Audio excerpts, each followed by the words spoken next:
প্রথমত হচ্ছে যে আমি এলাকার সন্তান, আমি এখানে বড় হয়েছি। আমার এই এলাকায় বেশ কিছু সমস্যা রয়েছে, যেখানে আমি আজকে এখানে দাঁড়িয়ে আছি। আমার এই এলাকায় সবার আগে আমাদের স্থায়ী পুনর্বাসন করা অত্যন্ত জরুরি, কারণ এই মানুষগুলো দীর্ঘদিন ধরে প্রতিটি মুহূর্তে উচ্ছেদের আতঙ্কে ভোগে। এবং এই এলাকাতে হিন্দু অধ্যুষিত একটি এলাকা রয়েছে, যাদেরকে নিয়ে আমরা প্রত্যেকটি মুসলমান, হিন্দু, বৌদ্ধ, খ্রিস্টান সবাই যাতে একটি পরিবারের মতো বসবাস করতে পারি, একটি সম্প্রীতির সমাজ আমি গড়তে চাই। এবং আমার হিন্দু অধ্যুষিত এলাকা হিসেবে তারা যারা রয়েছেন হিন্দু সম্প্রদায়, তাদের সাথে আমার কথা হয়েছে।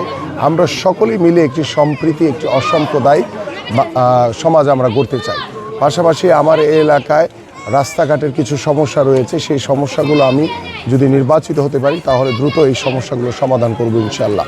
পাশাপাশি আমার এই এলাকায় একটি কবরস্থান দরকার, সেই কবরস্থানটি আমরা যদি নির্বাচিত হতে পারি ইনশাআল্লাহ, ইতিমধ্যে আমি সেই জায়গা বা সেই স্পেসগুলো আমি এলাকাবাসীর সাথে কথা বলে আলোচনা করে রেখেছি। ইনশাআল্লাহ নির্বাচনের পরে সেখানে কবরস্থানের একটি ব্যবস্থা করে দেওয়া হবে। এবং এখানে জলাবদ্ধতার কিছু সমস্যা রয়েছে, সেই জলাবদ্ধতাগুলো ইনশাআল্লাহ আমরা নিরসন করব। আর আমার এই এলাকায় আজকে 7ম দিনের মতো আমি প্রচারণা চালাচ্ছি। আলহামদুলিল্লাহ, আল্লাহর রহমতে এখানে আমাদের নির্বাচন যে প্রচারণা করছি, এবং আজকে আপনারা দেখছেন যে আমার বিএনপি নেতা কর্মীদের পাশাপাশি এই এলাকার যারা মুরব্বিয়ান রয়েছেন, যারা পলিটিক্স করেন না বা যারা কোনো সমর্থন করে না, নিরপেক্ষভাবে তারা আমার প্রতি তাদের ভালোবাসা, আন্তরিকতার মাধ্যমে তারা আমার সাথে আজকের এই প্রচারণায় অংশগ্রহণ করেছে।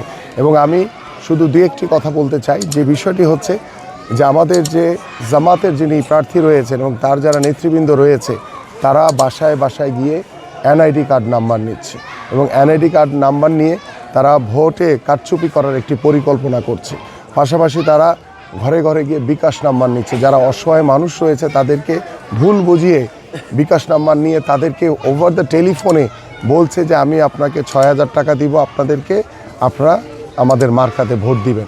আমার কাছে গতকালকে ভিডিও এভিডেন্স সহ এই প্রুফ আমার কাছে এসছে, এবং আমি সেই এভিডেন্স সহ আমি আমাদের রিটার্নিং কর্মকর্তা এবং আমাদের যে নির্বাচন কমিশন রয়েছে তাদের কাছে সেটি আমি লিখিত আকারে অভিযোগ দায়ের করব। এই যে আচরণবিধি লঙ্ঘনের